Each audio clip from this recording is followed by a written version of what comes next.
Bharat America संबंध, उसमें भी विलेन वाला। पहले तो बच्चों सभी लोग अब सीरियस हो जाएं। चर्चा में क्या क्या है, बहुत कुछ है। Thanks to uncle Sam Trump भाई साहब, इतना योग्य अमेरिकी राष्ट्रपति आज तक अमेरिका के इतिहास में नहीं हुआ है ना, है ना। चलिए अब कमेंट बंद, है ना। तो क्या क्या अभी चर्चा में है, कुछ आप बताएं, कुछ हम देख रहे हो। घटनाक्रम कितना मजेदार है, अगर न्यूज देखते हो। भारत पे टैरिफ लगाया, भारत के विदेश मंत्री कहां, विदेश सचिव कहां, विदेश मंत्री कहां पहुंच गया, रशिया। रशिया में इन्वेस्टमेंट का उनको निमंत्रण दिया है, रूस से 5% कच्चे तेल में और छूट ले लिया। इधर चीन का जो है विदेश मंत्री भारत आ गए, इधर मोदी जी जो है वो चाइना जाएंगे, नए समीकरण रिक RIC, है ना। तो कितना समीकरण बदलता जा रहा है ना। चलिए तो चर्चा में क्या है, तो एक सबसे बड़ा है भारत के विरुद्ध USA द्वारा अप्रत्याशित टैरिफ में बढ़ोतरी, टैरिफ में वृद्धि। बेसलाइन 25%, 27 अगस्त से उसके बाद 25% एक्स्ट्रा। न्यूज में और क्या क्या है, revival of RIC, Russia India China. Revival मतलब इसमें पुनरुत्थान, RIC का पुनरुत्थान कह सकते हो।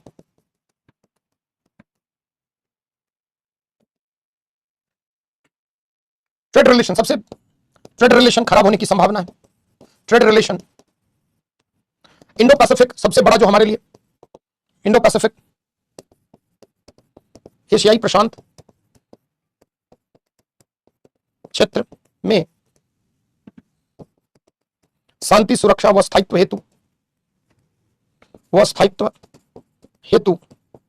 दोनों के मध्य निर्भरता, रक्षा सहयोग सबसे ज्यादा, स्ट्रेटेजिक डिफेंस पार्टनरशिप का है, सामरिक संबंध दोनों देशों के मध्य। कुछ छिटपुट और भी विवाद है, जैसे H1B वीजा का इशू है, वीजा का मुद्दा है। भारत के खिलाफ धमकी है सैंक्शन, इकोनॉमिक सैंक्शन लगाने की। भारत पर आर्थिक प्रतिबंध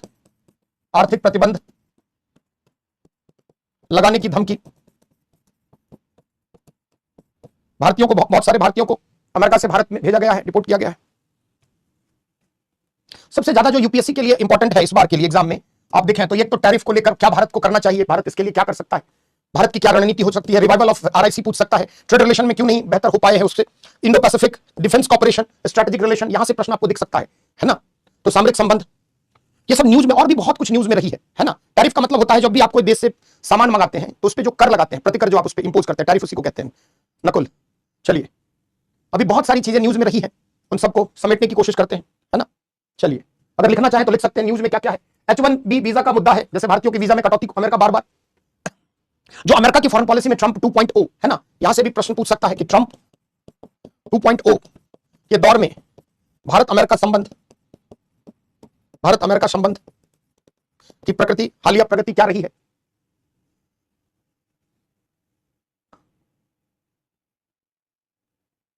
आयात निर्यात, है ना।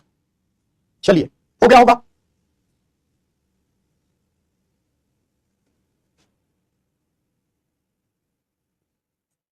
इधर लिखा है भारत पर आर्थिक प्रतिबंध लगाने की धमकी। अभी 5 दिन पहले ही धमकी आई है कि भारत ने अगर युद्ध, बचकाना हरकत अमेरिका के विदेश मामलों के जानकार के द्वारा किया जा रहा है कि भारत ने अगर रशिया से तेल खरीदना बंद नहीं किया तो भारत पर पेनल्टी लगेगा, भारत ने रूस यूक्रेन युद्ध नहीं रुकवाया तो भारत पर इकोनॉमिक सैंक्शन लगेगा। बचकाना हरकत किया जा रहा है। समझ ही नहीं आ रहा है कि किसी दुनिया के इतने प्रभावी देश के विदेश नीति के जानकार राष्ट्रपति ये सब ऐसा बचकाना हरकत कर सकते हैं। तो चलते हैं थोड़ा सा दोनों देशों के संबंध का इतिहास, है ना, भारत अमेरिका संबंध। कुछ और भी चीजें न्यूज में आ जाएगी, जैसे मान लो क्वाड वगैरह, हालांकि क्वाड से प्रश्न ऑलरेडी पूछ चुका है, फिर भी क्वाड को देख लेंगे थोड़ा, है ना। तो एक हेडिंग बना लें, भारत अमेरिका संबंध। थोड़ा बैकग्राउंड देख लेते हैं। जब भी हम दोनों किसी भी देश के साथ संबंध लिखते हैं तो कुछ कीवर्ड्स का यूज करते हैं, है ना। जैसे भारत दुनिया का सबसे प्राचीन लोकतंत्र है और आधुनिक विश्व का सबसे पुराना लोकतंत्र कौन है, अमेरिका। दोनों देशों के मध्य लोकतांत्रिक मूल्यों को लेकर एक साझा दृष्टिकोण के कारण सहमति रही है ना। भारत अमेरिका के संबंध की अगर आप देखें तो ऐसा नहीं कि संबंध बिल्कुल नहीं है, संबंध प्राचीन है। अमेरिका जो है भारत के आध्यात्मिक मूल्य के प्रति हमेशा श्रद्धा रखता रहा है। और आप अगर विवेकानंद को जानते हैं, उनके बारे में अगर आपने पढ़ा है तो आपने देखा होगा कि जो विश्व धर्म सभा हुई थी उसमें भारत से अमेरिका की यात्रा उन्होंने की थी। अमेरिका, भारत की आजादी में भी जो अमेरिका के राष्ट्रपति थे फ्रैंकलिन रूजवेल्ट, उन्होंने ब्रिटिश प्रधानमंत्री विंस्टन चर्चिल पर दबाव बनाया था भारत को आजाद करने के लिए, है ना। तो जो अमेरिका और भारत के संबंध है अगर आप देखें तो आजादी से पूर्व भी रहे हैं। दोनों में जो एक सबसे अच्छी बात क्या है कि भारत दुनिया का सबसे पुराना लोकतंत्र, सबसे प्राचीन लोकतंत्र हमारे यहाँ ही रहा। वैशाली आप पढ़ते हैं इतिहास में। और आधुनिक समय में अगर आप देखें तो सबसे पहला लोकतांत्रिक देश कौन है, सबसे प्राचीन अमेरिका है। तो दोनों देशों के मध्य लोकतांत्रिक मूल्यों के प्रति आस्था, एक सच्ची श्रद्धा के कारण दोनों के मध्य अगर आप देखें तो अंतरराष्ट्रीय मंच पर सहयोग का वातावरण कुछ अपवादों को छोड़कर हाल के वर्षों में देखा गया है। अगर हम इतिहास देखें संबंधों का तो आपको कई बार मैंने पढ़ाया है कि शीत युद्ध के दौर में अगर भारत अमेरिका संबंध को आप देखें तो संबंध में आप इसको 3 भाग में बांटकर देख सकते हैं। एक तो आप 1900 से लेकर 1950 की अवधि को आप देख सकते हैं, दूसरा 1950 से लेकर 1990 की अवधि को आप देख सकते हैं, और तीसरा 1991 से लेकर अब तक, है ना। तो एक लाइन भूमिका में लिखिए, सबसे पहले स्टार्ट करिए, लिखिए जल्दी जल्दी लिखिए। देखिए, दुनिया के सबसे बड़े लोकतांत्रिक देश भारत, दुनिया के सबसे बड़े लोकतांत्रिक देश भारत तथा आधुनिक युग में विश्व का सबसे पुराना लोकतांत्रिक देश अमेरिका, आधुनिक युग में विश्व का सबसे पुराना लोकतांत्रिक देश अमेरिका, लोकतांत्रिक मूल्यों के प्रति साझा दृष्टिकोण रखने के कारण, लोकतांत्रिक मूल्यों के प्रति साझा दृष्टिकोण रखने के कारण अंतर्राष्ट्रीय मंच पर एक साझेदार देश के रूप में कुछ अपवादों को छोड़कर देखे गए हैं, एक साझेदार देश के रूप में कुछ अपवादों को छोड़कर देखे गए हैं। औपनिवेशिक शासन के दौरान यद्यपि भारत अमेरिका संबंधों के मध्य कोई विशेष प्रगाढ़ता नहीं देखी गई। औपनिवेशिक शासन के दौरान यद्यपि भारत अमेरिका के संबंधों के मध्य कोई विशेष प्रगाढ़ता, मतलब गहराई, निकटता, लगाव, कोई विशेष प्रगाढ़ता नहीं देखी गई। इसके बावजूद अमेरिका भारत की संस्कृति, सभ्यता एवं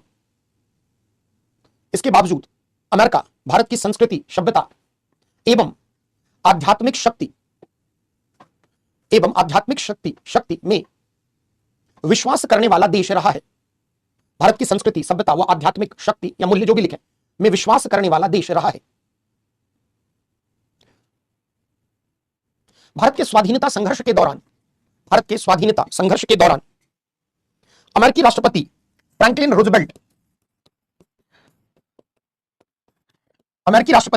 रूजवेल्ट ने ब्रिटिश प्रधानमंत्री पीएम विंस्टन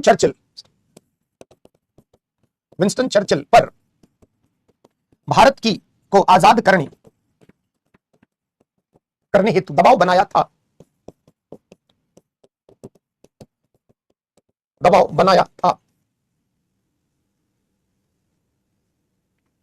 अब देखो, आजादी के बाद दोनों देशों के मध्य औपचारिक संबंध की शुरुआत कब होती है? जब भारतीय प्रधानमंत्री 1949 में जवाहरलाल नेहरू अमेरिका की यात्रा करते हैं। उधर 1950s के डिकेड में डी आइजनहावर जो अमेरिका के राष्ट्रपति थे, उन्होंने भी भारत का दौरा किया। अगर आप देखें तो 1950 से लेकर 70 के मध्य अमेरिका द्वारा भारत की कुछ मदद भी की गई। यह दौर कौन सा था बच्चों? शीत युद्ध का दौर था। वैसी स्थिति में अमेरिका चाहता था कि भारत जो है दक्षिण एशिया में कहीं ना कहीं उसके खेमे में शामिल हो जाए, और भारत जैसे देश के शामिल होने से दक्षिण एशिया में जो पूंजीवादी या लोकतंत्र की विचारधारा है उसके प्रसार में मदद मिलेगी। और शीत युद्ध के दौर में आप सभी पढ़ चुके हैं कई बार कि पूरी दुनिया दो शक्ति के खेमों में विभाजित थी। ऐसी स्थिति में चूंकि हम 200-300 वर्षों की औपनिवेशिक दासता से आजाद हुए थे, तो हमारी आर्थिक स्थिति अत्यंत दयनीय थी। हमारे पास अपने लोगों को खाना प्रदान करने के लिए अनाज का भी अभाव था। वैसी स्थिति में 1950 से लेकर 70 के बीच में अगर आप देखें तो अमेरिका चाहता था कि भारत जो है वह गुट निरपेक्ष आंदोलन में शामिल ना हो और वह अमेरिका के गुट में शामिल हो जाए। और इसके लिए भारत में की उसने कई जगह मदद भी की। जैसे भारत में अगर आप देखें, जैसे कम्युनिटी डेवलपमेंट प्रोग्राम है भारत में, अगर आप देखें तो एटॉमिक रिएक्टर पहला जो है अमेरिका के सहयोग से ही स्थापित हुआ। PL 480 480 जो गेहूं की नस्ल थी, भारत को फ्री में अमेरिका के द्वारा दिया गया। हालांकि वह क्वालिटी 2 दर्जे की थी। तो अमेरिका के द्वारा अगर आप देखें तो 1950 से लेकर 1970s के डिकेड तक, 70 तक कह सकते हैं आप, कि भारत की मदद अलग अलग मोर्चों पर की गई। अमेरिका क्या चाहता था कि भारत जो है वह साम्यवादी या समाजवादी गुट में शामिल ना हो, बल्कि भारत अमेरिका के गुट में शामिल हो जाए। और इसलिए चाहे PL 480 गेहूं द्वारा प्रदान कर भारत की मदद की उसने, भारत की मदद की। भारत के प्रथम परमाणु रिएक्टर की स्थापना में मदद, हरित क्रांति को सफल बनाने में मदद। आपने नॉर्मन बोरलॉग का नाम सुना होगा। कम्युनिटी डेवलपमेंट प्रोग्राम CDP, सामुदायिक विकास कार्यक्रम आदि में मदद। बेसिकली ये मदद क्यों हो रही थी? इसके पीछे अमेरिका का इंटेंशन था। अमेरिका क्या चाहता था कि भारत जो है वह अमेरिकी गुट में शीत युद्ध के दौर में शामिल हो जाए। परंतु नेहरू जैसे प्रधानमंत्री थे और गुट निरपेक्षता की नीति 55 से इसकी कवायद शुरू हो गई। और ऐसी स्थिति में अमेरिका जो धीरे धीरे भारत से नाराज होना प्रारंभ होता है, और अमेरिका ने भारत के विरोध में पाकिस्तान के साथ अपने निकटता को बढ़ाया। आपने पहले भी पढ़ा है, सीटो सेंटो तमाम संगठन बनाए और भारत के विरोध में पाकिस्तान के निकट जो है धीरे धीरे अमेरिका 1950 के दशक से लेकर 70 तक आ जाता है। इधर कुछ परिस्थितियां आप देखें तो भारत के विपरीत आ जाती है। 62 में चाइना हम पर आक्रमण करता है, युद्ध में हमारी पराजय होती है। पाकिस्तान को लगता है कि भारत आर्थिक और सैन्य क्षमता की दृष्टि से कमजोर है और ऐसी स्थिति में यह सुनहरा अवसर है जब भारत पर कई जगह से अटैक करके भारत को युद्ध में पराजित किया जाए। और 65 में आप देखें तो कच्छ के रण से लेकर कश्मीर तक कई मोर्चों पर एक साथ पाकिस्तान ने भारत पर हमला किया, परंतु भारतीय सेना के शौर्य के कारण हमें उस युद्ध में पाकिस्तान के विरुद्ध विजय मिली। इसके बाद 71 में बांग्लादेश वॉर स्टार्ट होता है और भारत के सेनाओं की भूमिका से बांग्लादेश को आजादी मिलती है और पूर्वी पाकिस्तान अब एक अंतरराष्ट्रीय मंच पर बांग्लादेश एक पृथक राष्ट्र के रूप में उभर कर आता है। इसी समय जैसे ही भारतीय सेना पाकिस्तानी आर्मी के अगेंस्ट में बांग्लादेश जो पहले पूर्वी पाकिस्तान कहलाता था उसमें जैसे ही युद्ध में उतरती है, इधर अमेरिका अपनी नौसेना बेड़ा को जो है वह बंगाल की खाड़ी में तैनात करने की पहल करता है। और यही वह दौर था जब अपनी समुद्री सीमा की सुरक्षा के मद्देनजर भारतीय प्रधानमंत्री इंदिरा गांधी द्वारा सोवियत रूस के साथ मित्रता संबंधित समझौता किया जाता है 1971 में। परिस्थितियां कुछ ऐसी विपरीत हमारे देश के राष्ट्रहित के समक्ष आई कि भारत ने गुट निरपेक्षता की नीति से कुछ हद तक, हम ये नहीं कह सकते पूर्णतः, अपनी आत्मरक्षा अपनी सुरक्षा के लिए आदमी क्या नहीं कर सकता, वही बात राष्ट्र की बात है। तो भारत ने कहीं ना कहीं सोवियत रूस से निकटता बढ़ाई और यह बात अमेरिकी नीति निर्माताओं को, अमेरिका के राष्ट्रपति को नागवार गुजरी। कहीं ना कहीं भारत के विरोध जो है अब स्पष्टता के साथ मुखर होकर अमेरिका आता है। 1974 में भारत पोखरण में परमाणु विस्फोट प्रथम करता है और अमेरिकी राष्ट्रपति द्वारा भारत पर सैंक्शन लगा दिया जाता है। भारत के विरोध में न्यूक्लियर सप्लायर ग्रुप की स्थापना की जाती है और अगर आप देखें तो 1970 का जो उत्तरार्ध है वो भारत अमेरिका संबंधों के लिहाज से थोड़ा तनावपूर्ण रहा। पूरा 70s का ही डिकेड आप कह सकते हैं। 80 के दशक में भारतीय प्रधानमंत्री इंदिरा गांधी द्वारा 70 के ही लेट में भारतीय प्रधानमंत्री द्वारा अमेरिका के साथ संबंध को नॉर्मल करने की पहल की गई, परंतु अमेरिका के व्हाइट हाउस में अमेरिकी राष्ट्रपति द्वारा इंदिरा गांधी से मीटिंग का टाइम देकर भी उनसे मिलने में विलंब कर दिया गया और इस कारण जो है प्रधानमंत्री इंदिरा गांधी वापस लौट गई। और उसके बाद अगर आप देखें तो 90 तक भारत अमेरिका यानी 70s के डिकेड से लेकर 90s तक 90 तक भारत अमेरिका संबंधों में थोड़ी तलखी रही। अब 90 का दशक 90 आता है और सोवियत रूस जैसा हमारा विश्वसनीय जो भरोसेमंद पार्टनर था कहीं ना कहीं सोवियत रूस का विघटन हो जाता है और सोवियत रूस सामरिक दृष्टिकोण से और आर्थिक दृष्टिकोण से हर मोर्चे पर भारत का एक एवरग्रीन फ्रेंड के रूप में उसने अपनी हर भूमिका का निर्वहन किया। वैसे स्थिति में 90 के पश्चात अंतरराष्ट्रीय राजनीति में आपको पढ़ा चुका हूं पहले एक ध्रुवीय विश्व व्यवस्था उभर कर आती है। अमेरिका एक हेगमॉन की तरह, एक वैश्विक वर्चस्वशाली देश की तरह अंतरराष्ट्रीय मंच पर आता है और 90 से लेकर 2001 तक अगर आप देखें तो पूरी दुनिया में एक ध्रुवीय विश्व व्यवस्था देखी गई।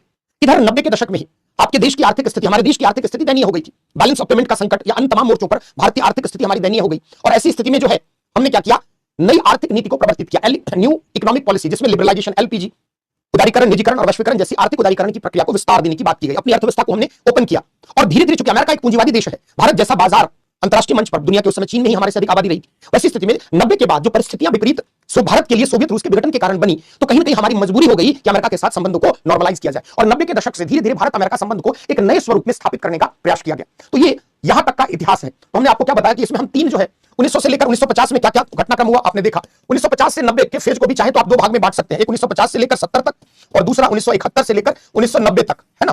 लेकिन ओवरऑल हम लोग इसी को, तो आप पैराग्राफ चेंज करके लिखिए लिखिए शीत युद्ध के दौर में, शीत युद्ध के दौर में लिखिए, शीत युद्ध के दौर में अमेरिका भारत को अपने खेमे में शामिल करना चाहता था, इसलिए भारत को अपने खेमे में शामिल करना चाहता था, इसलिए अमेरिका द्वारा भारत में विभिन्न क्षेत्रों में मदद की गई, जो बोर्ड पर लिखा हुआ है। जैसे पॉइंट फॉर्म में आप लिख लें, PL 480 गेहूं की यह नस्ल थी जो अमेरिका में, हाँ कह सकते हो, 2M दर्जे की नस्ल थी। देखिए जैसे PL 480 गेहूं प्रदान कर भारत की मदद। दूसरा पॉइंट लिखा हुआ है, भारत के प्रथम परमाणु रिएक्टर की स्थापना में मदद, हरित क्रांति को सफल बनाने में मदद, सामुदायिक विकास कार्यक्रम आदि में मदद, तकनीकी नवाचार, इंजीनियरिंग आदि के क्षेत्र में मदद। तो 4 पॉइंट ये लिखा हुआ है और लिख लें तकनीकी नवाचार, अभियांत्रिकी, इंजीनियरिंग आदि के क्षेत्र में सहयोग। देखिए पैराग्राफ चेंज करके, परंतु भारत द्वारा गुट निरपेक्ष आंदोलन का नेतृत्व करने, परंतु भारत द्वारा गुट निरपेक्ष आंदोलन का नेतृत्व करने तथा अमेरिका से दूरी बनाए रखने के कारण भारत अमेरिका संबंधों में करवाहट प्रारंभ हुई, भारत अमेरिका संबंधों में करवाहट या तलखी प्रारंभ हुई।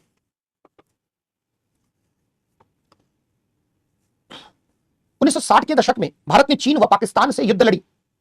1960 के दशक में भारत ने चीन तथा पाकिस्तान से युद्ध किया तथा 1971 में बांग्लादेश के उदय में भारत ने महत्वपूर्ण भूमिका निभाई तथा 1971 में बांग्लादेश के उदय में भारत ने महत्वपूर्ण भूमिका निभाई।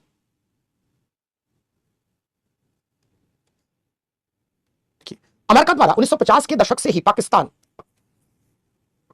अमेरिका द्वारा 1950 के दशक से ही पाकिस्तान के साथ निकटता बढ़ाई गई और बांग्लादेश की स्वतंत्रता में अमेरिका द्वारा बंगाल की खाड़ी में और बांग्लादेश की स्वतंत्रता के युद्ध में अमेरिका द्वारा बंगाल की खाड़ी में अपने नौसैन्य बेड़ा को भेजने की बात कही गई। अमेरिका द्वारा अपने नौसैन्य बेड़ा को भेजने की बात कही गई। भारत द्वारा अपने राष्ट्रहित व सुरक्षा के मद्देनजर 1971 में सोवियत रूस के साथ मित्रता एवं शांति की संधि की गई, जिसके कारण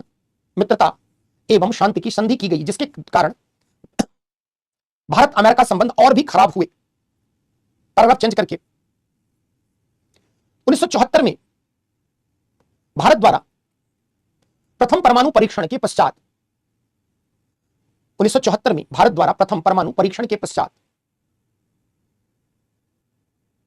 अमेरिका द्वारा न सिर्फ भारत पर आर्थिक प्रतिबंध लगाया गया, बल्कि अंतर्राष्ट्रीय मंच पर nuclear supply groups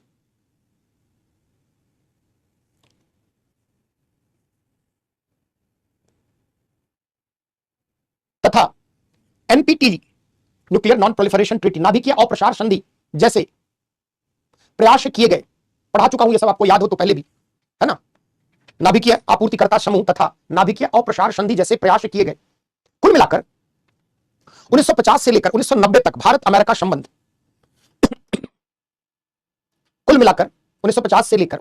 Bharat America संबंधों में निकटता कम और दूरी अधिक देखी गई। पैराग्राफ चेंज करके शीत युद्धोत्तर परिस्थिति में, शीत युद्ध के पश्चात की परिस्थिति में सोवियत रूस जैसे विश्वसनीय एवं सदाबहार मित्र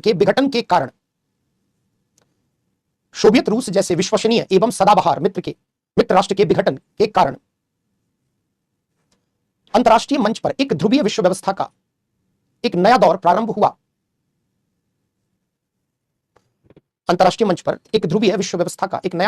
हुआ। जिसके कारण भारत अमेरिका दोनों ही देश एक दूसरे के निकट आए। क्लियर है। अब एक अगला हेडिंग बनाते हैं, भारत के लिए अमेरिका का महत्व और अमेरिका के लिए भारत का महत्व। तो पहले भारत के लिए अमेरिका का महत्व, बहुत कुछ आप जानते भी हैं। भारत के लिए यूएसए का महत्व, सबसे बड़ा महत्व क्या है कि दुनिया का सबसे बड़ी आर्थिक रूप से सबसे बड़ी अर्थव्यवस्था है ना। ऐसी स्थिति में भारतीय उत्पाद के अमेरिकी बाजार तक पहुंच हमारे लिए जरूरी है ना। तो आप क्या कह सकते हैं? अरे खान, अभी तो आए हो, अभी हार्ड और सॉफ्ट लगने लगा है ना। लिखो, पहले पढ़ो, पूरा समझोगे कुछ नहीं है। भारत के लिए यूएसए का महत्व कि दुनिया की सबसे बड़ी अर्थव्यवस्था एवं विकसित राष्ट्र होने के कारण यूएसए भारत का सबसे बड़ा बाजार है, अर्थात भारत का सबसे बड़ा व्यापारिक भागीदार देश।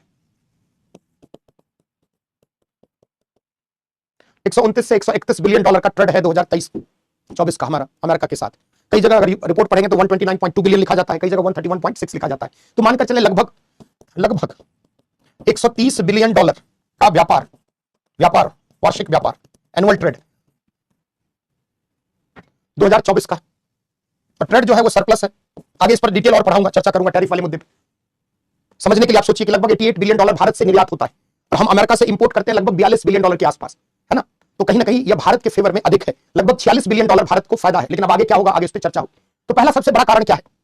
दूसरा, 25 लाख से अधिक भारतीय जो है अमेरिका में निवास करते हैं और भारत में जो रेमिटेंस, समझते हैं ना, प्रेषण, पैसा जो आता है विदेश में, जो हमारे भारतीय लोग रहते हैं कमाकर भारत भेजते हैं। तो भारत की इकोनॉमी में 120 से 125 बिलियन डॉलर का प्रेषण आता है, रेमिटेंस। उसमें सबसे सर्वाधिक रेमिटेंस आप देखें तो यूएसए से आता है ना। भारत में सबसे बड़ा एफडीआई यूएसए के द्वारा किया गया। जैसे 2024 में 4.99 बिलियन डॉलर, लगभग 5 कह सकते हैं बिलियन डॉलर का निवेश अमेरिकी फर्म ने इंडिया में किया है। तो ये भी एक बड़ा कारण है ना हमारे लिए यूएस का महत्व। तो आप क्या कह सकते हैं, 25 लाख से अधिक भारतीय व भारतीय मूल के लोग यूएसए में निवास करते हैं, जिससे बड़ी राशि प्रेषण रेमिटेंस के रूप में भारत प्राप्त करता है। प्रेषण के रूप में भारत प्राप्त करता है। अमेरिका में हर दूसरा सॉफ्टवेयर इंजीनियर, हर तीसरा डॉक्टर, हर चौथा इंजीनियर भारतीय है, हर पांचवा प्राध्यापक भारतीय है। सोचिए, तो भारतीय मूल के 25 लाख से अधिक लोग वहां रहते हैं। पूरी सिलिकॉन वैली जो है कैलिफोर्निया की, जो सॉफ्टवेयर का हब है पूरी दुनिया का, वो भारतीयों के द्वारा ही चल रही है, ऐसे आप समझिए, है ना। हालांकि हाल के वर्ष में चाइना का इन्वॉल्वमेंट वहां भी बढ़ा है, वो अलग बात है। लिखते चलें, ये सब इंपॉर्टेंट है बच्चों।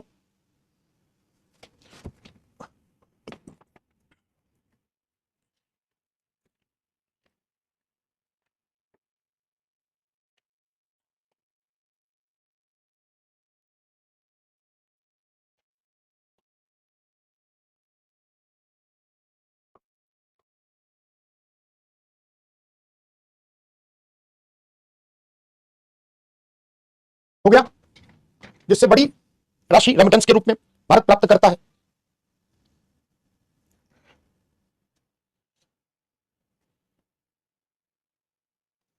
चार साल से व्यापारिक शीर्ष है अनुदेवी, जो लिखवा रहा हूं वही लिखो, अपने मन से मत लिख लेना, है ना। चलिए, एशिया में चीन को प्रतिसंतुलित करने हेतु भारत के लिए अमेरिका का सहयोग अत्यंत महत्वपूर्ण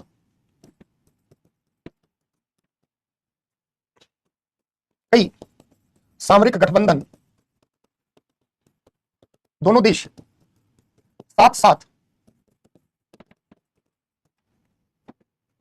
उदाहरण के रूप में क्वाड, रक्षा तकनीक एवं रक्षा उत्पादों के लिए हाल के वर्षों में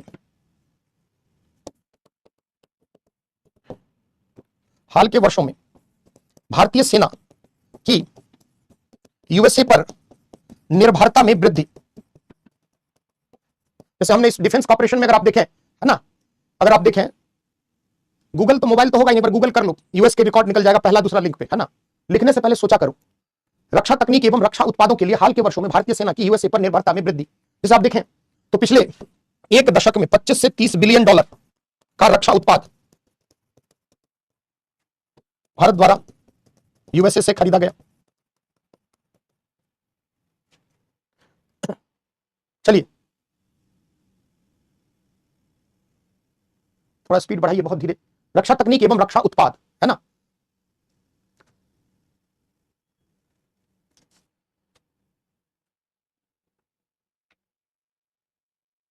चलिए,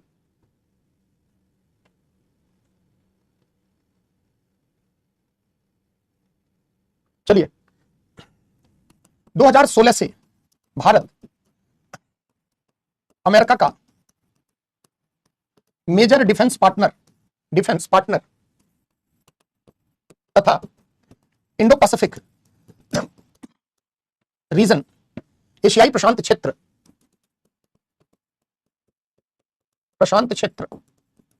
में सामुद्रिक सीमा की सुरक्षा, शांति व स्थायित्व के लिए यूएसए का साथ महत्वपूर्ण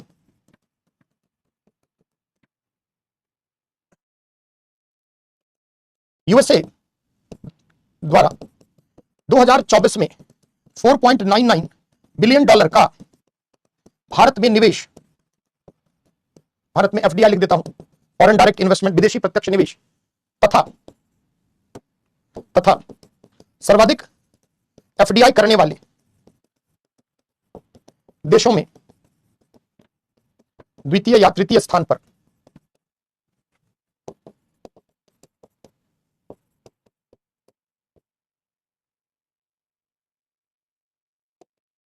अंतरिक्ष प्रौद्योगिकी,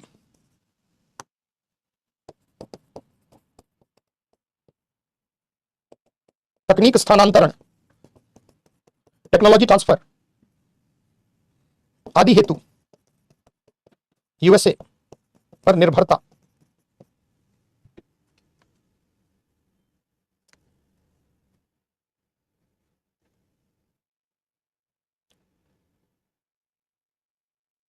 लिखा है अंतरिक्ष प्रौद्योगिकी, तकनीक स्थानांतरण, टेक्नोलॉजी ट्रांसफर आदि हेतु यूएसए पर निर्भरता, आदि हेतु यूएसए पर निर्भरता। एफडीआई तो समझते ही होंगे, फॉरेन डायरेक्ट इन्वेस्टमेंट, विदेशी प्रत्यक्ष निवेश, तथा सर्वाधिक एफडीआई करने वाले देशों में, है ना। और क्या है, जैसे आपको एनएसजी की मेंबरशिप चाहिए, जैसे भारत को जो मेंबरशिप एमटीसीआर में मिली या एजीम ऑस्ट्रेलिया ग्रुप में मिली या वाशनार अरेंजमेंट में, सब में अमेरिका का सहयोग रहा है। तो अगर भारत को सुरक्षा परिषद में स्थायी सदस्यता चाहिए, एनएसजी की मेंबरशिप चाहिए, तो इन सब मोर्चों पर आतंकवाद के विरुद्ध अगर समर्थन हमें चाहिए विश्व समुदाय का, तो अमेरिका कहीं ना कहीं उसमें एक सबसे मजबूत कद्दावर प्लेयर है ना। तो हम लिख सकते हैं, लिखिए, सुरक्षा परिषद में स्थायी सदस्यता, एनएसजी की सदस्यता, अंतरराष्ट्रीय व्यापार के स्तर पर सहयोग, आतंकवाद, जलवायु परिवर्तन आदि मुद्दों पर यूएसए का साथ भारत के लिए बेहद अहम।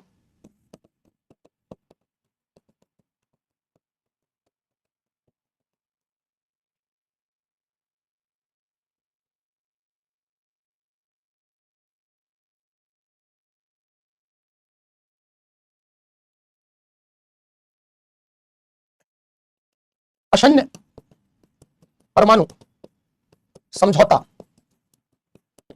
ऊर्जा के क्षेत्र में सहयोग, जिसको आप ग्रीन एनर्जी कहते हैं,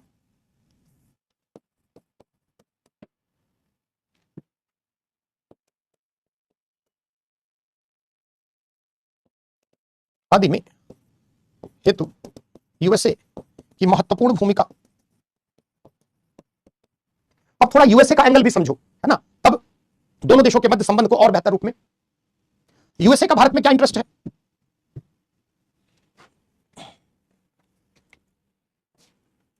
इलेक्ट्रिक व्हीकल वगैरह, ऊर्जा क्षेत्र में सब आ गया। अमनदीप कौर, अब एक एक लिखने लगेंगे तोड़ तोड़ के तब तो।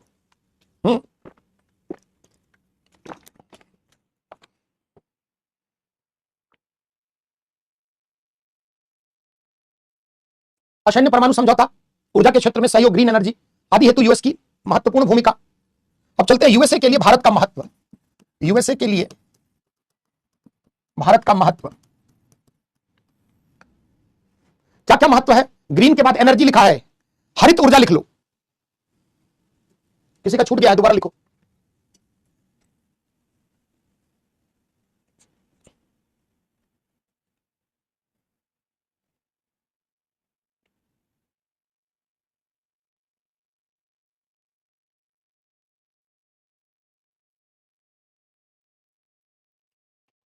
चलिए, हो गया। जैसे भारत का महत्व आप देखिए, पहले भी आपको बताया कि जो 21वीं सदी की विश्व राजनीति है, जियोपॉलिटिक्स जो है, वह अब अटलांटिक के तटों से शिफ्ट किधर हो रही है? साउथ चाइना सी या इंडो पैसिफिक रीजन में, है ना। तो भारत इस क्षेत्र में एक मजबूत प्लेयर है। वैसी स्थिति में जो यूएस एडमिनिस्ट्रेशन की पिवोट टू एशिया, खास करके बराक ओबामा के टेन्योर में, उनके रिजिम में 2010 के दशक में उनकी फॉरेन पॉलिसी का पार्ट था पिवोट टू एशिया, है ना। तो उसके लिहाज से क्या है, जरा इसको भी समझ लेते हैं। यूएसए की पिवोट टू एशिया की नीति के तहत एशियाई प्रशांत क्षेत्र, या भारत इंडो पैसिफिक लिख लेते हैं, इंडो पैसिफिक क्षेत्र में विशेष ध्यान की पहल की दृष्टि से भारत की मजबूत स्थिति,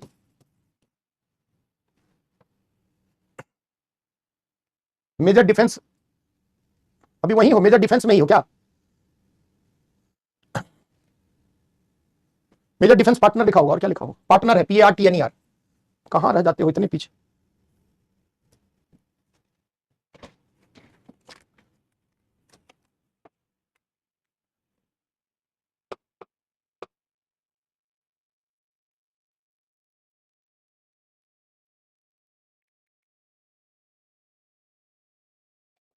करिए, कोई बात नहीं है। अब ये क्या है, पिवोट टू एशिया, एशिया की ओर की नीति है ना, क्या है जरा इसको समझते हैं। जैसे आप देखिए कि 1990 के दशक में अमेरिका एशिया में कहां उलझा रहा, तो खाड़ी के क्षेत्र में, खाड़ी युद्ध करता है और वहां दबदबा बनाता है। उसकी नजर कहां थी, तो खाड़ी के क्षेत्र में स्थित तेल के अकूत भंडार पर। क्योंकि दुनिया में वैश्वीकरण आगाज ले चुका था 91 के दशक में, हर देश जो है वो कहीं ना कहीं कैपिटलिस्ट मोड ऑफ इकोनॉमी, पूंजीवादी आर्थिक व्यवस्था की तरफ बढ़ रहे थे, मुक्त बाजार प्रणाली का अनुसरण कर रहे थे, वैश्वीकरण का दौर था। वैसी स्थिति में दुनिया में विकास की गंगा बह रही थी, और ऐसी स्थिति में हर राष्ट्र को ऊर्जा संबंधित आवश्यकताओं के लिए कहां ध्यान गया, तो जहां पर सबसे अधिक तेल के भंडार है। तेल के भंडार कहां थे जी, मध्य पूर्व के देश में, खाड़ी देश जिसको कहते हो। तो 90s के डिकेड में जानबूझकर अमेरिकी प्रशासन द्वारा कुवैत पर इराक के हमले का बहाना लेकर खाड़ी के देशों में अपनी स्थिति को मजबूत करने के लिए खाड़ी युद्ध लड़ा गया। 90 के दशक से लेकर आप देखें तो 2010 तक, अगले 20 वर्षों तक अमेरिका मध्य पूर्व में अधिक इंगेज रहा। 2001 से लेकर 2010 तक अगर आप देखें तो अमेरिका जो है अफगानिस्तान में कहीं ना कहीं इंगेज रहा। जब विश्व राजनीति में इस समय चीन का उदय नहीं हुआ था, वैसी स्थिति में पूरी दुनिया की राजनीति किधर करवट ले रही थी। 21वीं सदी आप कहते हैं एशिया की सदी, और खास करके चाइना और भारत की सदी, और 21वीं सदी में जो लेट 2050 के बाद अफ्रीका की सदी आप कहते हैं, यानी 21वीं सदी एशिया और अफ्रीका की सदी है। वैसी स्थिति में बराक ओबामा के एडमिनिस्ट्रेशन के द्वारा पिवोट का मतलब होता है की ओर, उन्मुख देखना, किधर, एशिया, और एशिया में किधर, पूरा इंडो पैसिफिक क्षेत्र में। क्योंकि चाइना, ये बात कब की है, 2010 के दशक की, क्योंकि चाइना जो है एक उभरती हुई अर्थव्यवस्था था। ऐसी स्थिति में एशियाई प्रशांत क्षेत्र में चीन के उभार को रोकने के लिए, अंतरराष्ट्रीय व्यापार पर अपना वर्चस्व बनाए रखने के लिए जरूरी क्या था कि इस क्षेत्र में जो भी मजबूत प्लेयर है उनके साथ आपको कॉपरेशन चाहिए। और भारत चाइना को प्रतिसंतुलित अगर एशिया में कोई देश कर सकता है तो भारत, इसके लिए भारत यूएसए का एक अहम प्लेयर के रूप में आता है। और इस नीति के तहत भारत जो है उस पर कहीं ना कहीं अमेरिका की विश्वसनीयता बढ़ती है, और भारत के साथ रक्षा के क्षेत्र में strategic partnership, defence partnership, maritime cooperation, तमाम चीजें जो है वो देखी जाती है। तो वही आपने क्या लिखा है कि यूएसए की पिवोट टू एशिया है ना, कि नीति के तहत इंडो पैसिफिक क्षेत्र में विशेष ध्यान की पहल की दृष्टि से भारत सबसे डोमिनेंट प्लेयर प्लेयर है। अब चूंकि ये बहुत पुरानी बात है, अब जो नई चीजें हैं वो ज्यादा उसको हाईलाइट करेंगे। दूसरा, अमेरिकी कंपनियों के लिए, अमेरिकी कंपनियों के लिए भारत दुनिया के सबसे बड़े बाजारों में शामिल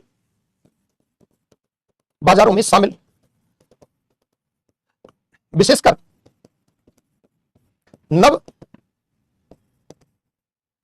आर्थिक उदारीकरण एनईपी, न्यू इकोनॉमिक पॉलिसी 1991 की नई आर्थिक नीति के दौर में भारत में उभरता हुआ मध्यम वर्ग, नव मध्यम वर्ग कह सकते हैं। जैसे देखिए, नव मध्यम वर्ग कौन है, जो आर्थिक उदारीकरण के दौर में आया है। आज अमेरिका के आईफोन का बड़ा मार्केट है इंडिया, अमेरिकी बहुत सारी कंपनी आज भारत में, चाहे सॉफ्टवेयर में हो चाहे हार्डवेयर में ज्यादा आप कह सकते हैं, है ना। जूते की कंपनी आप देखें, कार की कंपनी, हर क्षेत्र में आपको अमेरिकन कंपनी आपको दिख जाएगी, है ना। तो ये अमेरिका की कंपनियों के लिए भारत दुनिया के सबसे बड़े बाजारों में शामिल है। ऑब्वियसली विशेषकर आर्थिक उदारीकरण, एनईपी लिखा, विशेष समझना, नई आर्थिक नीति, नव आर्थिक नीति लिख लेना, न्यू इकोनॉमिक पॉलिसी 91, बहुत पढ़ा होगा अपने इकोनॉमिक्स में, के दौर में भारत में उभरता हुआ नव मध्यम वर्ग। नव मध्यम वर्ग कौन है जी, उपभोक्तावादी, शहरों में रहता है, तकनीक पर निर्भरता है, पढ़ा लिखा वर्ग है ना, महंगी जीवन शैली, है ना। तो ऐसी स्थिति में अमेरिकी उत्पादों का एक बड़ा बाजार जो है वो और तीव्रता के साथ बढ़ा है। तो यूएस के लिए भारत का एक सिग्निफिकेंस है। आगे चलते हैं, देखिए, भारत रक्षा उत्पादों के विक्रय का बड़ा बाजार, आपने देखा, ये दोनों इसमें कॉमन हो जाएगा। दक्षिण एशियाई क्षेत्र में यूएसए की प्रभावी उपस्थिति को बनाए रखने हेतु भारत का सहयोग महत्वपूर्ण।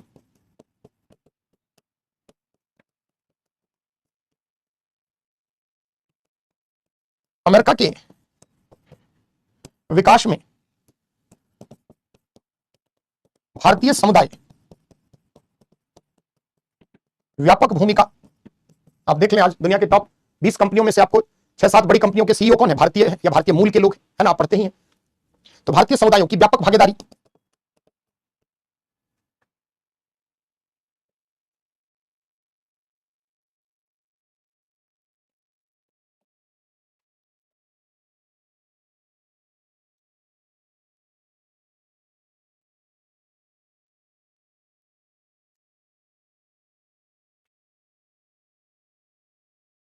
वो वही लिख लिया, अमनदीप कौर। यहां लिखा ना भारत के लिए महत्वपूर्ण, तो नासा को भारत पर से ज्यादा निर्भरता थोड़ी है, हमारी नासा से पर निर्भरता है। चलिए अब भारत अमेरिका संबंधों का वर्तमान दौर देखते हैं, है ना। मोटे 50 क्षेत्र में सहयोग है, लेकिन जो मेजर इशू है उसके बारे में चर्चा करते हैं, है ना। तो भारत अमेरिका संबंधों का वर्तमान दौर देखते हैं, हालिया पिछले 20 सालों का भारत अमेरिका संबंधों का वर्तमान दौर, और इसको 2005 से लेकर अब तक कर लो। इसमें प्रधानमंत्री मनमोहन सिंह का टेन्योर और नरेंद्र मोदी दोनों के कार्यकाल को अधिक हाईलाइट करेंगे।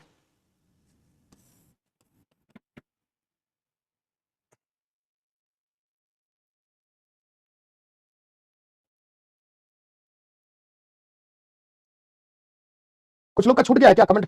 पीछे कितना धीरे लिखते हो।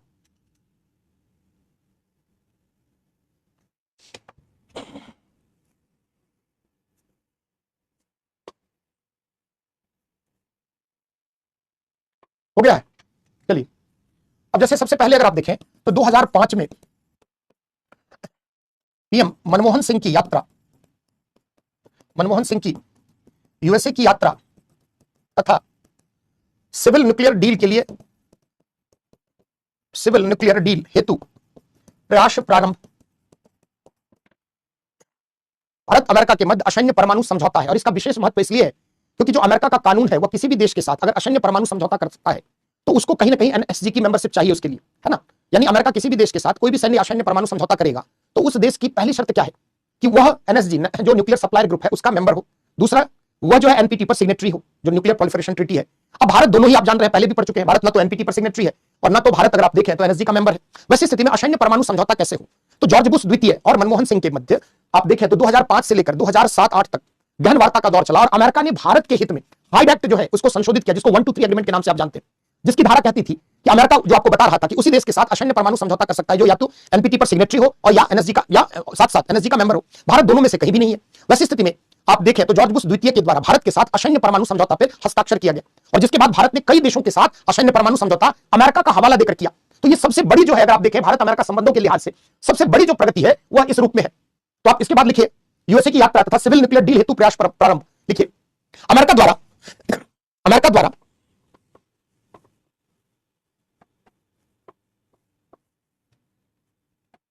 भारत के साथ समझौता हेतु, भारत के साथ यही समझौता असैन्य परमाणु समझौता हेतु अमेरिकी कानून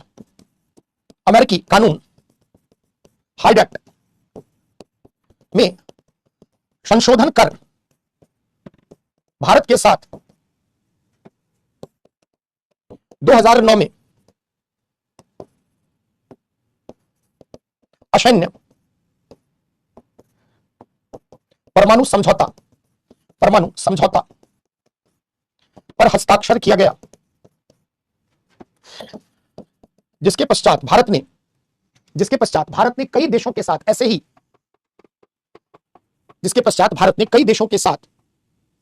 ही, परमाणु समझौते किए हैं।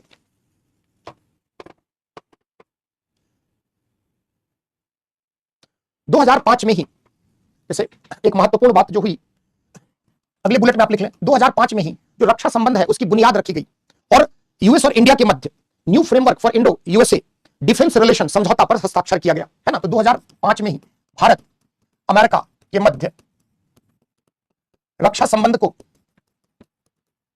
मजबूती प्रदान करने हेतु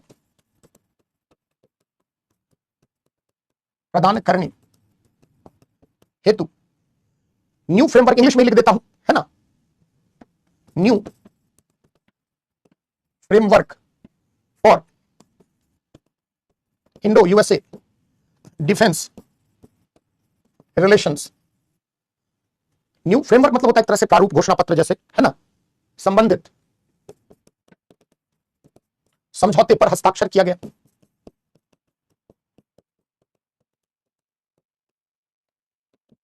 यही से डिफेंस डील जो है ना, अभी सब समझ जाओगे डिफेंस डील में क्या क्या बेनिफिट है, लेमोआ, बेका, कॉमकासा सब आगे आ रहा है। धैर्य रखा करें, अमनदीप कौर, पहले जो है ना क्या क्या हो रहा है आगे आप सब समझ जाएंगे।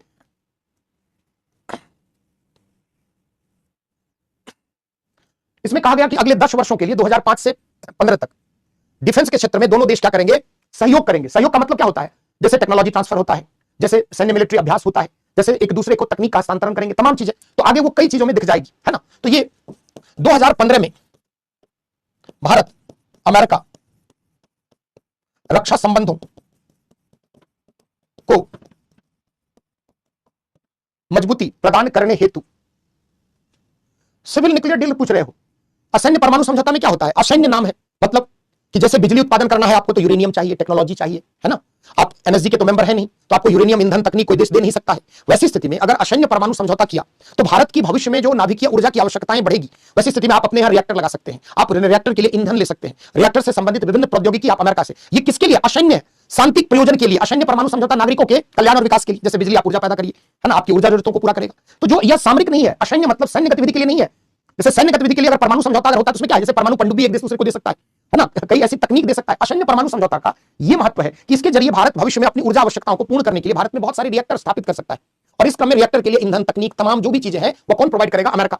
अब देखो जैसे ही भारत ने से डील किया, भारत ने फ्रांस के साथ, सिंगापुर के साथ, कई अलग अलग, श्रीलंका तक के साथ, रशिया के साथ, ग्रेट ब्रिटेन के साथ, भारत ने कई देशों के, साउथ कोरिया के साथ, कई देशों के साथ असैन्य परमाणु समझौता किया, और उससे हमारी ऊर्जा आवश्यकताओं को भविष्य में मदद मिली। जैसे भारत में बहुत सारे रिएक्टर, जैसे आप रशिया के सहयोग से आपने सुना कुडानुकुलम न्यूक्लियर रिएक्टर बनाया, तो कोई भी आपके देश में ऐसे नहीं आपको परमाणु तकनीक दे देगा, उसके लिए दो देशों के मध्य असैन्य परमाणु समझौता होता है। क्लियर हुआ। 2015 में लिखिए, अमेरिका भारत रक्षा संबंधों को मजबूती प्रदान करने के लिए, मजबूती प्रदान करने के लिए अगले 10 वर्षों तक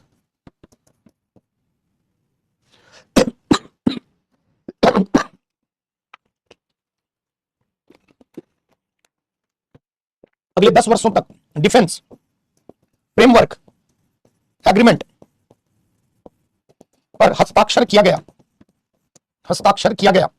अब ये सबसे बड़ी बात हुई, ये क्या है देखो, मेजर जो है डिफेंस फ्रेमवर्क एग्रीमेंट। जैसे मान लीजिए आपको कहीं पर मिसाइल दागनी है ना, तो उसका जियो स्पैटियल लोकेशन चाहिए, है ना, उसकी मैपिंग होती है, उसका अपना कोड होता है।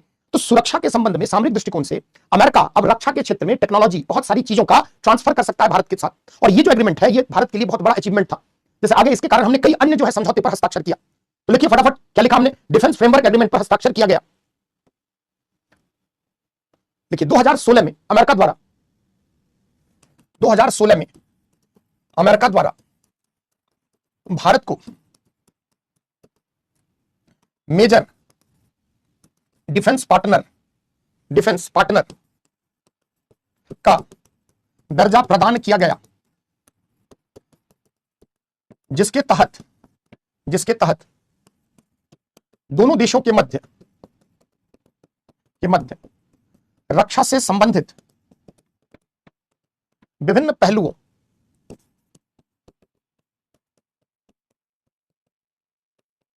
सहयोग का रास्ता मार्ग प्रशस्त हुआ। अब मेजर डिफेंस पार्टनर है ना, मेजर डिफेंस पार्टनर साधारण बात नहीं, यानी स्ट्रेटेजिक पार्टनर है, वो भी किसमें, इंडो पैसिफिक में, एशिया में भारत सबसे मेजर डिफेंस पार्टनर अगर है तो कहीं ना कहीं जो भी चाहे डिफेंस से रिलेटेड है ना। अब इससे क्या फायदा हुआ, तो जो defence technology and trade initiative है ना, इसके कारण क्या हुआ समझो पहले, defence technology and trade initiative की पहल प्रारंभ हुई। जैसे आप देखिए, रक्षा प्रौद्योगिकी एवं व्यापार पहल हिंदी में कह सकते हैं, है ना।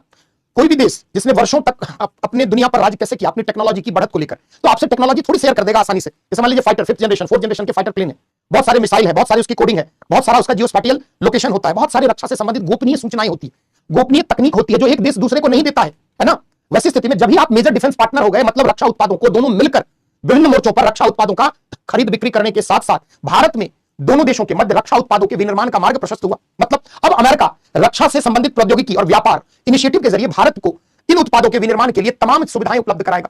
आज आप देखिए, जैसे आप BrahMos India Russia joint collaboration के जरिए रशिया के साथ हमारा ये भी इसी प्रकार का एग्रीमेंट है। तो जैसे ही डिफेंस पार्टनर बना, अब भारत अपने यहां अमेरिका की प्रौद्योगिकी की मदद से तरह तरह के हथियार, तरह तरह के रक्षा उत्पाद का निर्माण कर पाएगा। तो लिखिए आप डिफेंस हिंदी में अगर लिखना चाहते हैं तो रक्षा प्रौद्योगिकी एवं व्यापार पहल लिख सकते हैं, है ना। ट्रेड इनिशिएटिव, इसको हिंदी में लिखना है तो लिख सकते हैं रक्षा प्रौद्योगिकी एवं व्यापार पहल, इनिशिएटिव है ट्रेड के आगे।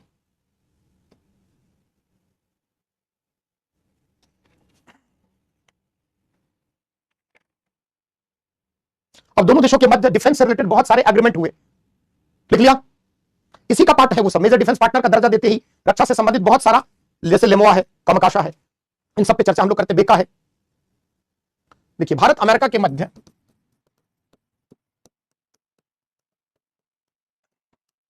विभिन्न रक्षा समझौते,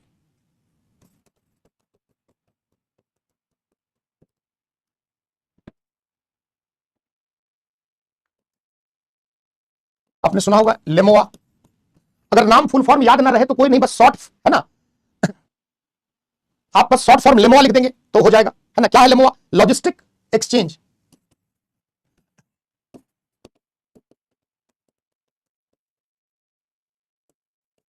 मेमोरेंडम ऑफ एग्रीमेंट। अब देखिए, लॉजिस्टिक सपोर्ट समझते हैं ना। जैसे मान लीजिए आपका कोई युद्धपोत है ना, अगर वो दक्षिण चीन सागर में आपका कोई युद्धपोत तैनात है, और ऐसी स्थिति में जो युद्धपोत है उसमें तेल चाहिए, है ना, कहीं मान लीजिए खराब हो जाए, या कई बार हथियार कम पड़ जाए, कई बार अन्य कोई मदद हो, तो जो लॉजिस्टिक यानी एक दूसरे के जो भी रक्षा उत्पाद से संबंधित लॉजिस्टिक सपोर्ट प्रदान करना, लॉजिस्टिक में सब कुछ आ जाता है। तो लॉजिस्टिक एक्सचेंज, जैसे मान लीजिए भारत का कोई युद्धपोत है और अगर वह दक्षिण चीन सागर में खराब है, वैसी स्थिति में अगर वियतनाम अमेरिका का डिफेंस पार्टनर है, तो भारत क्या करता है ना, भारत क्या कर सकता है, भारत अमेरिका से सहयोग मांग सकता है। और लेमोआ चूंकि एग्रीमेंट है, तो भारत के कोई भी रक्षा से संबंधित कोई भी युद्धपोत हो, जहाज हो, तमाम जो भी चीजें हैं दुनिया में कहीं भी है, तो उसको रसद, रसद कह सकते हो आम भाषा में, रसद हो, ईंधन हो, प्रौद्योगिकी हो, उसकी आपूर्ति होगी, है ना। तो लॉजिस्टिक रसद आपूर्ति मेमोरेंडम, घोषणा पत्र, समझौता। अरे इतना हिंदी पर क्यों पड़ गए हो भाई, आप लेमोआ लिखो ना, है ना। हर चीज की हिंदी मेरे लिए भी मुश्किल है।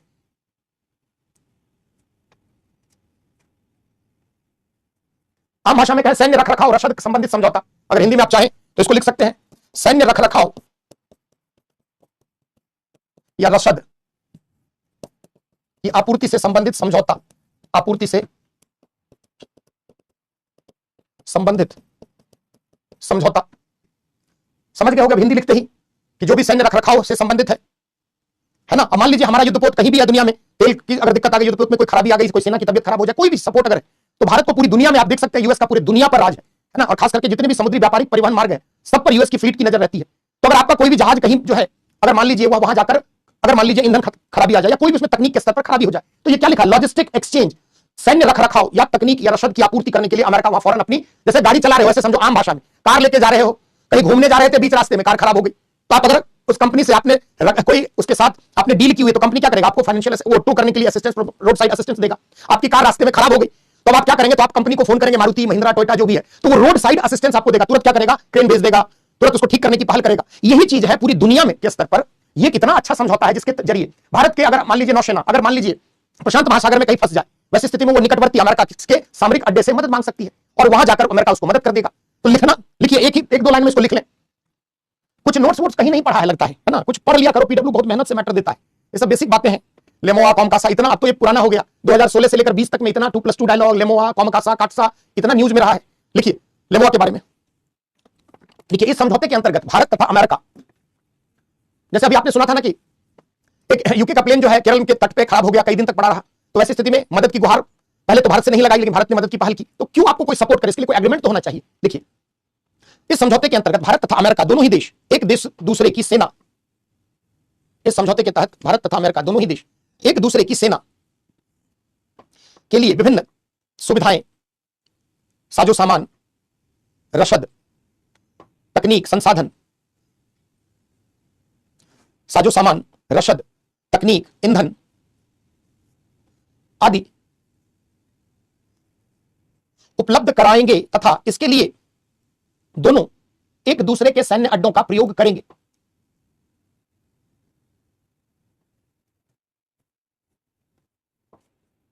एक दूसरे के सैन्य अड्डों का उपयोग करेंगे।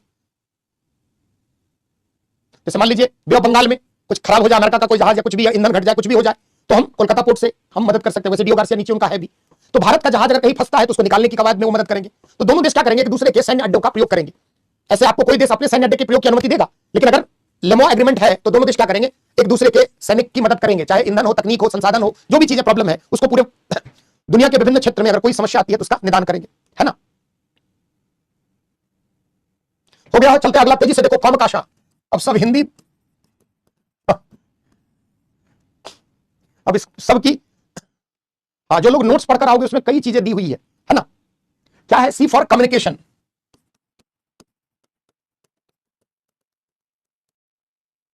सी फॉर COM से क्या हो गया? Communication. C for compatibility,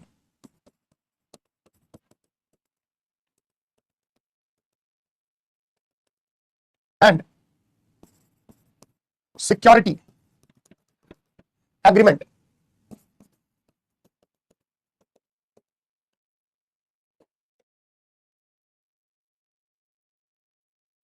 LEMOA पर 2018 में साइन हुआ, कॉमकाशा 2018 में। तो चाहे तो आप इसमें लिख सकते हैं 2016 लिख लेंगे तो समझ जाएंगे कि ये समझौता 2016 में हुआ था। देखो क्या है कम्युनिकेशन, संचार। कंपैटिबिलिटी का मतलब क्या होता है? कंपैटिबल होना, जैसे मतलब संचार प्रयोग के लिए अनुकूल होना। एंड सिक्योरिटी, सुरक्षा, समझौता, है ना? हाँ,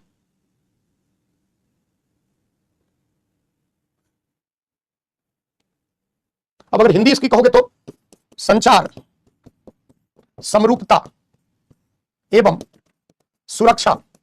बस आप खाली इंग्लिश नाम याद कर लेंगे, इतना थोड़ी कॉमकासा पूछ रहा है, लेकिन आप दिखाएंगे सुरक्षा, समझौता।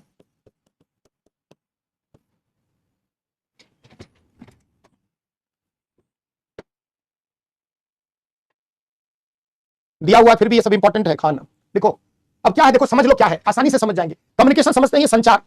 तो जैसे मान लीजिए आपके क्षेत्र में, आपके क्षेत्र के आसपास किसी देश का जहाज जो है, दुश्मन देश का जहाज गुजर रहा है, तो उसका कोऑर्डिनेट क्या है, उसका लोकेशन क्या है, इसको लेकर दोनों देश क्या करेंगे? कम्युनिकेशन को एक्सचेंज करेंगे, है ना? जैसे मान लीजिए आपके देश की तरफ कोई मिसाइल बढ़ रहा है या कोई जहाज है, उसका कोऑर्डिनेट्स क्या है, जियो स्पाटियल, उसका लोकेशन क्या है, इसको लेकर दोनों देशों के मध्य रक्षा के क्षेत्र में संचार होगा, संवाद होगा, एक दूसरे को मदद उपलब्ध कराएंगे। जैसे मान लीजिए भारत के विरोध में कोई आतंकी संगठन कहीं पर है, तो उसका प्रिसीजन के साथ स्ट्राइक करने के लिए उसकी लोकेशन चाहिए। जैसे अभी हमने पाकिस्तान की औकात बताई, 9 जगह पे इतना सटीक हमला हुआ। ये सटीक हमला कैसे हो जाएगा? क्योंकि जियो स्ट्रेटेजिक उसका अगर सिग्निफिकेंस है, मान लीजिए ऐसी स्थिति में उसका लोकेशन हमें पता चाहिए कि कहां पर आतंकी संगठन है, कितने कोऑर्डिनेट्स, कितने अक्षांश देशांतर। क्योंकि मिसाइल 10 रुपए का तो नहीं है कि मिर्चैया पटाखा ले आया और फेंक दिए, है ना? 50 करोड़, 100 करोड़, 800 करोड़, 1000 करोड़ का मिसाइल दाग रहे हो, मजाक थोड़ी, बच्चों वाली बात है। मुर्गा छाप ब्रांड तो नहीं है जो फेंक दिया हो गया, या बम मार दिया कोई दीवार पर हम लोग। तो इतनी बड़ी मिसाइल आप भेज रहे हैं, समझ रहे हैं? वैसी स्थिति में प्रिसीजन के साथ एक सटीक मार होगी, तभी तो आपका प्रभावी होगा। तो अगर आप रक्षा के क्षेत्र में, संचार के क्षेत्र में सहयोग करेंगे एक दूसरे को, है ना? किस जहाज की लोकेशन क्या है, कहां क्या है, तो ये रक्षा के क्षेत्र में एक सहयोग है। समझ गए? क्लियर क्या है ना? लिखिए, बचपन में मुर्गा छाप ब्रांड हम लोग यूज करते थे, है ना? एक दीवार वाला बम आता था, दीवार पे मार के आनंद लेते थे। तो वही बम थोड़ी है जो फेंक देंगे, तो पूरा कोऑर्डिनेट्स चाहिए, लोकेशन, एक एक चीज चाहिए, है ना?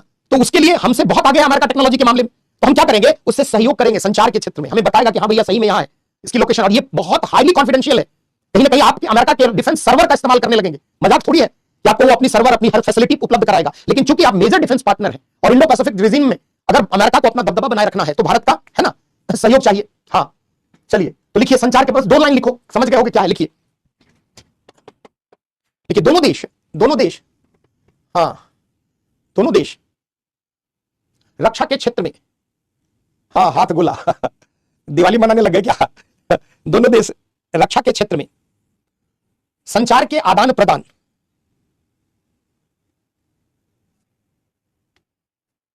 संचार के आदान प्रदान के क्रम में एक दूसरे के साथ सहयोग करेगी। हरमीत, ये हाईली कॉन्फिडेंशियल बात है। भारत सरकार ये कह देगी क्या? कह देगी तो ट्रंप की पोल नहीं खुल जाएगी, पाकिस्तानी नाराज नहीं हो जाएंगे। संचार के क्षेत्र में एक दूसरे की,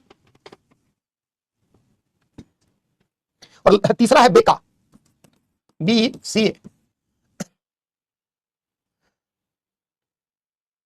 basic exchange and cooperation agreement. Hindi में हम कह सकते हैं आधारभूत विनिमय एवं सहयोग समझौता।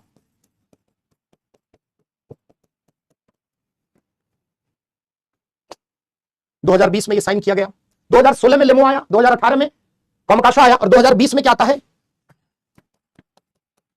Basic exchange and cooperation agreement, है ना? क्या है? देखो ये दोनों देश क्या करेंगे? रक्षा के क्षेत्र में मूलभूत चीजों की जानकारी साझा करेंगे, है ना? जैसे रक्षा के क्षेत्र में परस्पर सहयोग करेंगे, दोनों देश एक दूसरे के साथ बहुत सारी जानकारी साझा करेंगे। जैसे जियो स्पाटियल लोकेशन क्या है, इंटेलिजेंस, सर्वेलांस करना है, कहीं पर देखना है कि पीओके में कितने आतंकी कैंप लगे हुए हैं, है ना? तो इन सब पर अगर पैनी निगाह रखनी है तो क्या करना होगा? हमें कहीं ना कहीं अमेरिका की तकनीक का प्रयोग करना होगा। क्योंकि आप मेजर डिफेंस पार्टनर है, इसलिए अमेरिका ने आपके साथ ये किया है। तो जब भी अमेरिका से भारत चाहे तो किसी भी देश के विरुद्ध अगर कोई भी चीज है, तो वह basic exchange and cooperation agreement के जरिए सूचना ले सकता है। दोनों एक दूसरे को सहयोग करेंगे, और यही काम अमेरिका भारत से भी मदद ले सकता है ना? जैसे मान लो इंडो पैसिफिक टेरिटरी में हमारी थोड़ी बढ़त है, पूरी दुनिया के स्तर पर अमेरिका की बढ़त है। तो जो जियो स्पैटियल लोकेशन है ना, जैसे कहां पर अवस्थिति है, उसका एग्जैक्ट कोऑर्डिनेट्स वगैरह अमेरिका के साथ हम एक्सचेंज करेंगे। बस 2 लाइन आप लिख लें फटाफट। आपको बस ये सब कभी नहीं पूछेगा, सिंपली एग्रीमेंट में आप ये सब दिखा देंगे ना, डिफेंस, इंडो पैसिफिक और ट्रेड, इन 3 में से क्वेश्चन दिखता ही दिखता है ना। देखिए समझौते के अंतर्गत दोनों देश, लिखिए समझौते के अंतर्गत दोनों देश सामरिक दृष्टिकोण से महत्वपूर्ण जानकारियां, सूचना, भौगोलिक अवस्थिति, मानचित्र आदि एवं अन्य प्रौद्योगिकी आदि एक दूसरे के साथ साझा करेंगे,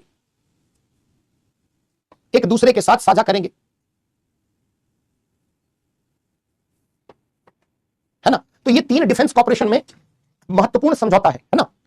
जैसे आप अगर देखें तो एक काटसा एक्ट भी बहुत महत्वपूर्ण रहा है। जैसे हाल के वर्षों में आपने देखा कि 25 से 30 बिलियन अमेरिकी डॉलर जो है उसका रक्षा उत्पाद भारत ने विगत 10-12 वर्षों में अमेरिका से खरीदा है। ऐसी स्थिति में भारत की विदेश नीति के अंतर्गत अगर आप देखें तो 2010 के बाद अमेरिका की तरफ झुकाव बढ़ा है, जिसका खामियाजा भी हम अभी भुगत रहे हैं। और 2010 से लेकर 2024 तक अगर आप देखें, या मोटे तौर पर आप कह सकते हैं कि 2024 तक भारत अमेरिका संबंधों में मजबूती देखी गई, और खास करके डिफेंस कॉर्पोरेशन में। आप समझ सकते हैं कि ये सारे सिक्योरिटी एग्रीमेंट अगर अमेरिका आपके साथ कर रहा है तो कहीं ना कहीं आपको भी एक मजबूत प्लेयर के रूप में समझता है, क्योंकि हाईली कॉन्फिडेंशियल है। लेकिन भारत सिर्फ क्या एक ही देश पर निर्भर रह सकता है क्या? 1970 से लेकर अगर आप देखें आज तक हमारी पूरी जो सैन्य सामग्री है, 60% से भी अधिक हमारी निर्भरता किस पर है? सोवियत रूस जो पहले था, अभी वर्तमान के रूस पर है। आप जितने भी आप देख लें, आपके यहाँ जो भी डिफेंस तैयारी आपकी है, जैसे सुखोई, मिग, तमाम ये सब जो है, ये सब रशिया के कॉर्पोरेशन के साथ भारत सरकार ने अचीव किया है। हाल के वर्षों में अमेरिका चाहता क्या है कि भारत एक तरफा रक्षा उत्पाद सिर्फ उसी से ले, और इस क्रम में वह चाहे फ्रांस हो, चाहे रशिया हो, चाहे इजराइल हो, या अन्य किसी भी देश पर अपनी निर्भरता को क्या करे? कम करे। क्या सिर्फ एक ही देश पर सैन्य सामग्री की तैयारी की दृष्टि से निर्भरता हमारे राष्ट्र हित के लिए उचित है क्या? जैसे मान लीजिए आपका कोई एक दोस्त है और आपके 4 मित्र हैं, ऐसे आप समझिए। आपको अगर कभी विपत्ति आई तो आपके लिए एक मित्र खड़ा है। कल को अगर उस मित्र के साथ आपके संबंध खराब हो गए, वैसी स्थिति में जब आप मुसीबत में आएंगे तो समस्या आ जाएगी। लेकिन चूंकि अब आपके एक मित्र नहीं है, बल्कि आपके क्या है? 4 मित्र हैं। वैसी स्थिति में अगर एक से ना मदद मिले तो दूसरे, तीसरे, चौथे से मदद ले सकते हैं। दूसरा, ऐसा नहीं है कि सिर्फ अमेरिका जो है रक्षा उत्पादों का दुनिया का सबसे विशेषज्ञ राष्ट्र है। माना कि अमेरिकी उत्पाद में भी बहुत अधिक क्वालिटी है, लेकिन अगर हम उसकी तुलना इजराइल से करें, अगर हम उसकी तुलना फ्रांस से करें, उसकी तुलना रशिया से करें, तो अलग अलग क्षेत्र में रूस बहुत सारे क्षेत्र में आगे है। कुछ क्षेत्र में अगर आप देखें तो फ्रांस, जैसे आप देखिए राफेल, पूरी दुनिया में फाइटर प्लेन F-16 जो है उनको चैलेंज देने वाला राफेल का जहाज, जो कि फ्रांस की दशों एविएशन के द्वारा बनाया गया। इजराइल से हम बहुत सारी मिसाइल ले रहे हैं, और इजराइल से ड्रोन मिसाइल कम चीपर रेट में, मोस्ट एफिशिएंट है, कम दर पर अधिक गुणवत्ता वाली है। तो भारत की हाल के वर्षों में अमेरिका के प्रति झुकाव यह हमारी सैन्य सामग्री की तैयारी से बहुत अच्छी बात नहीं है, क्योंकि अमेरिका यही चाह रहा था कि आज आप देखिए दुनिया में 2 सबसे बड़े हथियार आयात करता देश, जैसे भारत की बात करें, सऊदी अरब की बात करिए, अपनी रक्षा तैयारियों पर बहुत अधिक खर्च करते हैं। तो अमेरिका जानबूझकर भारत में ऐसी परिस्थितियां भारत के इर्द गिर्द बढ़ाना चाहता है, जिससे कि हम सैन्य सामग्रियों की खरीद पर अमेरिका पर हमारी निर्भरता, इसलिए वो कभी क्या करता है? पाकिस्तान की पीठ पोंछता है। कई बार जो है वह बांग्लादेश, कई बार श्रीलंका, या कई बार भारत विरोधी अन्य देशों की मदद लेता है। यह अमेरिका की चाल है। क्या वास्तव में अमेरिका पर रक्षा उत्पादों के लिए निर्भरता हमारे लिए बहुत सही है क्या? नहीं सही है, क्योंकि अमेरिका एक प्रैग्मेटिक फॉरेन पॉलिसी को अप्लाई करता है। वो अपने हित के लिए, है ना, वो कुछ भी कर सकता है। अमेरिका के जो हेनरी किसिंजर थे विदेश मंत्री, उनका एक स्टेटमेंट है कि कोई भी मित्र और शत्रु नहीं होता अंतरराष्ट्रीय राजनीति, सिर्फ राष्ट्रीय हित ही प्रमुख है। यानी जैसे जैसे राष्ट्रीय हित होंगे, मित्र बन जाएंगे, शत्रु बन जाएंगे।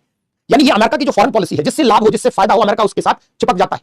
कोई विदेश नीति में मौलिकता नहीं है, विदेश नीति में कोई आदर्शवादिता नहीं है। और ऐसी स्थिति में अमेरिका जैसे राष्ट्र पर आर्थिक सुरक्षा या सामरिक सुरक्षा की दृष्टि से निर्भरता हमारे लिए जोखिमपूर्ण हो सकता है। और यही कारण है कि भारत ने सिर्फ अमेरिका से ही रक्षा उत्पाद नहीं लिया। हमने इजराइल से, हमने फ्रांस से, हमने रशिया से S-400 ऑपरेशन सिंदूर, आप सभी ने पढ़ा, सभी ने देखा कि एयर डिफेंस सिस्टम में जो अमेरिका की पैट्रियट एयर डिफेंस सिस्टम की मिसाइल, उससे फार एडवांस्ड रशिया की है, रेट भी कम, विश्वसनीय। तो भारत क्या कर रहा है? अपनी सामरिक तैयारियों के लिए भारत सिर्फ अमेरिका पर निर्भर नहीं। यह बात जरूर है कि हाल के वर्षों में अन्य देशों की तुलना में अमेरिका की प्रति निकटता बढ़ी है। अब जैसे ही भारत ने अन्य देशों से हथियार खरीदने की बात की, यही भाई साहब थे ट्रंप भाई साहब अपने पहले कार्यकाल में 2016 से 20 में अमेरिका में एक एक्ट लेकर आए, काटसा। अभी फिर धमकी दी गई है भारत को, CAATSA, countering America's adversaries through sanction act. अब देखो ये क्या कहता है ये एक्ट कि किसी भी देश, कौन से देश, चाहे ईरान हो, चाहे नॉर्थ कोरिया हो, चाहे रशिया हो, इनके साथ कोई भी देश यदि सामरिक या आर्थिक समझौता करता है तो अमेरिका उस पर आर्थिक प्रतिबंध इंपोज कर देगा। अब देखिए 2017 में इसे ट्रंप 1.0 के टेन्योर में यह एक्ट पारित किया गया, जानबूझकर भारत द्वारा S-400 एयर डिफेंस सिस्टम की खरीद के डील का जैसे ही रास्ता क्लियर हुआ, ट्रंप द्वारा आनंद फानन में यह एक्ट पारित किया गया, CAATSA, countering America's adversaries, adversaries मतलब विरोधी, थ्रू सैंक्शन एक्ट। यानी जो भी देश इन ईरान, नॉर्थ कोरिया, रशिया के साथ कोई बड़ा आर्थिक समझौता करते हैं, कोई बड़ा जो है अगर उसके साथ सामरिक समझौता करते हैं, खरीद करते हैं, वैसी स्थिति में उन पर अमेरिका आर्थिक प्रतिबंध लगाएगा, है ना। तो इस पर कंक्लूजिंग रिमार्क्स लिखिए। हाल के वर्षों में भारत द्वारा रूस की तुलना में अमेरिका पर रक्षा उत्पादों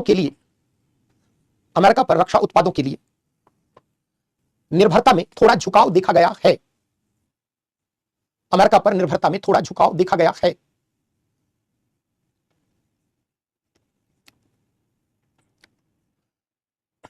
विगत एक दशक में भारत द्वारा अमेरिका से 25 से 30 बिलियन डॉलर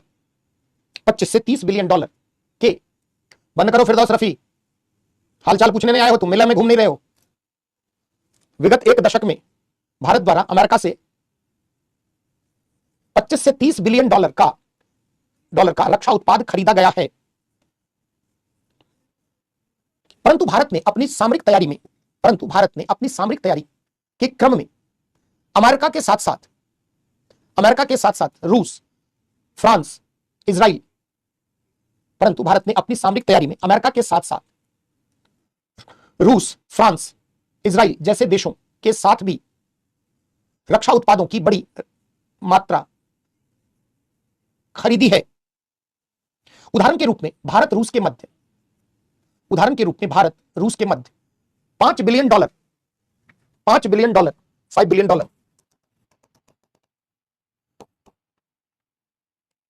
वाली S-400 एयर डिफेंस सिस्टम की खरीद, देखिए अमेरिका द्वारा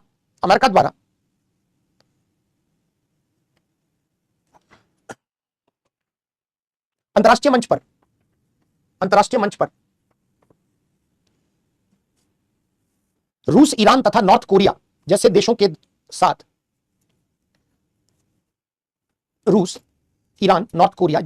साथ आर्थिक व सामरिक संबंध स्थापित करने को रोकने हेतु काटसा एक्ट पारित किया गया, जिसके तहत भारत को भी S-400 की खरीद के वक्त धमकी दी गई। S-400 के तहत धमकी दी गई। अभी फिर दोबारा धमकी दिया है ट्रंप के वित्त मंत्री ने। क्या कहा है? आपने जस्ट अखबार पढ़ा हो पिछले एक सप्ताह में। जैसे क्या कहा गया कि भारत रूस से कच्चा तेल खरीद रहा है, और देखिए जानबूझ के हमारे इंटरनल पॉलिटिक्स को प्रभावित करने के लिए कहा है कि भारत द्वारा कम कीमत पर रूस से तेल खरीदकर उसका निर्यात कर 16 बिलियन डॉलर जो है वह 2024 में कमाया गया, जिसमें से कुछ प्रमुख धनाढ्य परिवारों का योगदान है। कहने का मतलब अंबानी अडानी हाईलाइट हो जाए, खास करके अंबानी, और ऐसी स्थिति में घरेलू राजनीति सरकार को घेरने का प्रयास करे। अभी एक धमकी और आई कि अगर भारत जो है वह रूस और यूक्रेन को युद्ध को नहीं रोक पाने में सफल होता है तो पेनल्टी तो लगी है, उसके साथ साथ उस पर इकोनॉमिक सैंक्शन इंपोज कर दिया जाएगा। ये अमेरिका की नीति रही है बच्चों। मेजर डिफेंस पार्टनर का दर्जा देने के बाद अमेरिका का रवैया सदैव वोलेटाइल रहा है, उस पर कभी भी भरोसा नहीं किया जा सकता है, कब वह किस करवट बैठ जाए। यह अमेरिका की विदेश नीति की आज की नहीं, 1940 के दशक से ही उनकी यह नीति रही है। जहां थोड़ा भी उनका हित या फायदा होगा वे आदर्शवाद पर तो विश्वास ही नहीं करते। तो आर्थिक क्षेत्र में, सामरिक क्षेत्र में भारत अमेरिका के हित में क्या है, ये यहां तक आज रखो। थोड़ा पार्ट बचा है, कल हम लोग इसको फाइनल कर देंगे, है ना। चलिए, यहां तक में किसी को कोई सवाल है, कोई डाउट है तो पूछिए, जेन्युइन डाउट है तब, है ना। ट्रंप का 1.0 2.0 दोनों में क्या अंतर है? टैरिफ बढ़ने से, अभी नहीं कह सकते कि वो गलत ही है।